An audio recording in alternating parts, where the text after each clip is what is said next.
Buenos días, soy Fran Picón y respondiendo a la invitación de la Biblioteca de Aragón y en estas fechas tan complicadas en las que además se acerca el Día del Libro y permanecemos todos confinados y nos quedamos en casa y nos cuidamos y cuidamos a todos los que nos importan, quería hablaros de la última publicación en la que he participado, que es un libro en el que soy coautor junto a mis queridos compañeros y amigos Fernando Sarría y Miguel Ángel Yusta.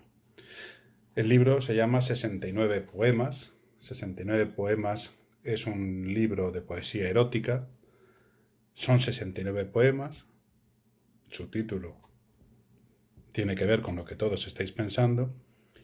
Y hay 23 poemas de Fernando Sarría, 23 poemas de Miguel Ángel Yusta y 23 poemas míos.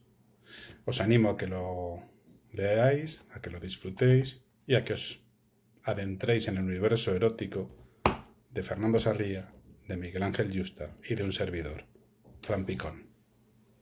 69 poemas. Un abrazo a todos, a todas, cuidaros y yo me quedo en casa.